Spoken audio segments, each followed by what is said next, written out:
നമ്മുടെ കേരളത്തിന്റെ മുഖ്യമന്ത്രി വി.ഡി. സതീശ മേനോൻ നല്ലൊരു ആക്ടർ കൂടിയാണ്.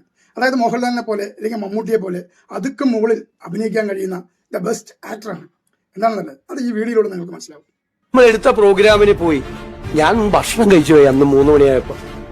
നമ്മുടെ മുഖ്യമന്ത്രി വി.ഡി. സതീശ മേനോൻ ഒരു ക്ഷത്രിയ ധർമ്മത്തോടുകൂടിയാണ് മാധ്യമങ്ങളോട് സംസാരിക്കുന്നത്. എങ്ങനെയെന്നല്ലേ ആ ബോഡി ലാംഗ്വേജിൽ ഒന്ന് ശ്രദ്ധിച്ചാൽ അറിയാം. ദേഷ്യം കടിച്ചമർത്തിക്കൊണ്ട് ആ പറഞ്ഞതിനെതിരെ വാക്കുകൾ പറയാൻ കിട്ടാതെ അല്ലെങ്കിൽ പത്രക്കാരുടെയോ മാധ്യമങ്ങളുടെ മുന്നിലിരുന്നുകൊണ്ട് ദേഷ്യം അമർത്തിക്കൊണ്ട്, അതായത് പുലി പതുങ്ങുന്നത് ഒളിക്കാനല്ല അത് കുതിക്കാനാണെന്ന് എന്ന് പറഞ്ഞ മാതിരി പത്രക്കാരുടെ മുന്നിൽ വളരെ ഒരു ദയനീയമായ അവസ്ഥയും ബോഡി ലാംഗ്വേജ് വെച്ചുകൊണ്ട് അവതരിപ്പിക്കുന്നു.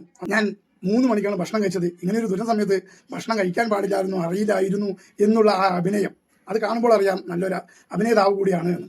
എനിക്കറിയില്ലായിരുന്നു 2018-ലും 2019-ലും ദുരന്തം ഉണ്ടായിരുന്നപ്പോ അന്നത്തെ മുഖ്യമന്ത്രി നിരാഹാരമാണ് ഇരുന്നതെന്ന് എനിക്ക് അറിയില്ലായിരുന്നു. അതായത് 2018-ലും 2019-ലും പ്രളയം ഉണ്ടായിരുന്ന സമയത്ത് പിണറായി വിജയൻ പട്ടിണിയാണ് കിടന്നത് എനിക്കറിയില്ല സാർ. അത്ര ദയനീയമായ ഒരു അഭിനയങ്ങളില്ലേ. എന്റെ സാറ് ഈ പ്രളയ സമയത്ത് ഭക്ഷണം കഴിച്ചോ കഴിച്ചില്ലയോ എന്നുള്ളതല്ല ഇവിടുത്തെ പ്രധാന കാര്യമെന്ന് പറയുന്നത്. ഈ കോൺഗ്രസിന്റെ സൈബറോളികൾ പറയുന്നത് പോലെ ഒരു നാടിന്റെ മുഖ്യമന്ത്രി അങ്ങനെ പറയാൻ പാടില്ല.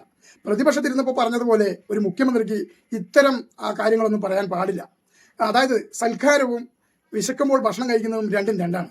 സൽക്കാരം ഒരുപാട് പേര് കൂടി ആഘോഷത്തോടെ പങ്കെടുക്കുന്നതിന് സൽക്കാരമെന്നും, വിശക്കുമ്പോൾ കഴിക്കുന്നത് ഭക്ഷണം, അതായത് അത് ആർക്കും വിശക്കുമ്പോൾ കഴിക്കാവുന്നതാണ് ഭക്ഷണം, അത് രണ്ടും രണ്ടാണ്. ഇതുപോലും സംസ്ഥാനം ഭരിക്കുന്ന മുഖ്യമന്ത്രിക്ക് അറിയില്ലേ?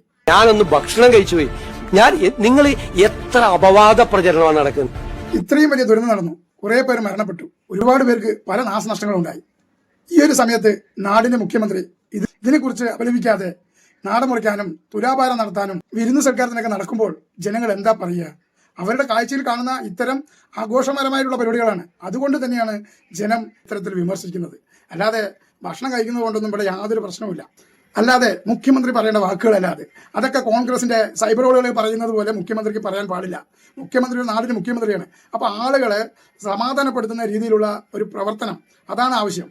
പൊതുജനം കാണുന്നത് ഇത്തരം കാര്യങ്ങൾ വളരെ മോശമായി തന്നെയാണ്. ആ ബോഡി ലാംഗ്വേജും ആ സംസാരവും ആ ഒരു കളിയാക്കിക്കൊണ്ട്, അതായത് പ്രതിപക്ഷ നേതാവിനെ സഖാവ് പിണറായി വിജയനെ കളിയാക്കിക്കൊണ്ടാണ് ഒരു നാടിന്റെ മുഖ്യമന്ത്രി കോൺഗ്രസുകാരായ സൈബറോളികളെ പോലെ അവതരിപ്പിച്ചിരിക്കുന്ന ശൈലി. അത് ശരിയായ നടപടിയല്ല. അതുകൊണ്ടാണ് ഇത്തരം കാര്യങ്ങൾ സോഷ്യൽ മീഡിയയിൽ പറയുമ്പോഴും കുറെ കാര്യങ്ങൾ പഠിക്കാനുണ്ട്. അല്ലാതെ ഒരു പ്രതിപക്ഷത്തിരുന്ന് ഒരു MLA പറയുന്നത് പോലെ ഒരു നാടിന്റെ മുഖ്യമന്ത്രി അത് പറയാൻ പാടില്ല. അങ്ങനെ പറഞ്ഞാൽ അത് നാടിന് അപമാനം തന്നെയാണ്. അതുകൊണ്ട് തന്നെയാണ് ജനങ്ങൾ മുഴുവൻ അങ്ങേക്കെതിരെ തിരിയുന്നത്. ഇനിയെങ്കിലും ഇത്തരം കാര്യങ്ങൾ പറയുമ്പോൾ, ഇത്തരം പ്രസ്താവനകൾ പറയുമ്പോൾ അതിനെക്കുറിച്ചൊക്കെ അറിഞ്ഞിട്ട് കൃത്യമായിട്ട് പറയണം എന്നാണ് എനിക്ക് ഈ വീഡിയോയിലൂടെ പറയാനുള്ളത്.